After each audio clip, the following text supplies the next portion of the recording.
Welcome to Wood Forest Stadium in beautiful downtown Conroe, Texas.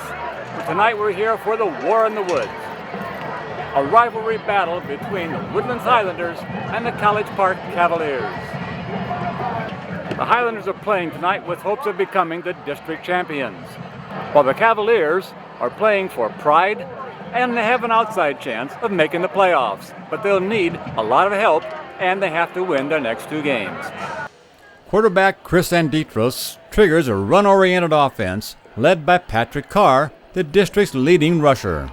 The Cavaliers will counter with the arm of quarterback Colton Farmer, throwing a big tight end Jaden Holden. For the Highlanders to succeed, they'll have to thwart the passing game that relies on the success of running backs Nicholas Black and Philip Achey.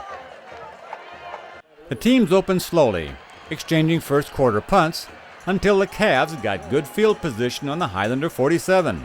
Then a Highlander penalty moved the Cavs to the 23. On 2nd and 7, Colton Farmer went to the air, going to his big tight end Christopher Barnes, and Jake Call brings him down on the Highlander 12. On 3rd and 15, Farmer looks for Jaden Holden and finds him at the goal, and he's in for the touchdown. Christopher Barnes added the extra point, and the Cavs had a 7-0 lead heading into the second period. Then it was the Highlanders with the short field after a penalty, and Patrick Carr sees an opening to the left and darts for 13 yards to the 16. Well, that worked so well, Carr tried it again, cutting back left to daylight and a score to tie the game. The Highlanders' next possession began on their own 20, and here Carr heads around the left side for 20 yards to the 50.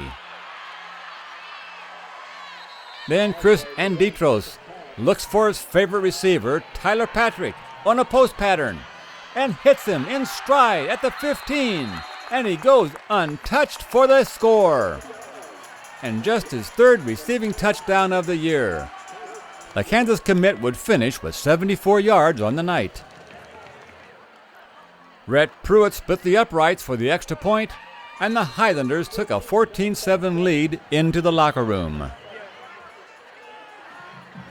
The Highlander defense was the star of the first half, keeping the Cavalier running attack bottled up.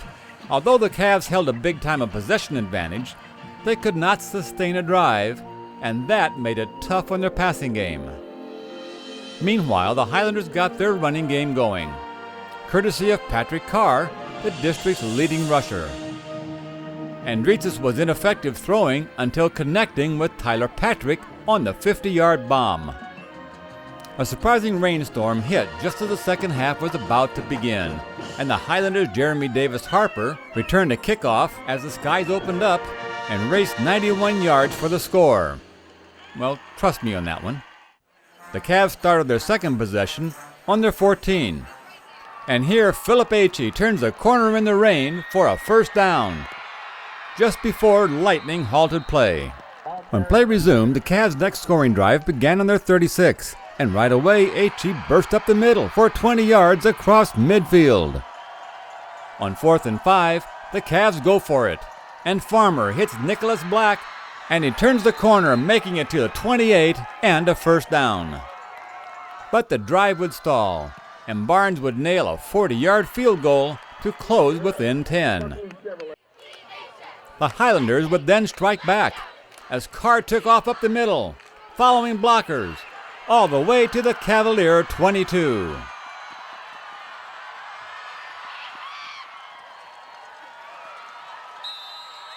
But then the Highlanders could go no farther and settle for a Ryan Spalding 37-yard field goal and a 23-10 lead heading into the final period.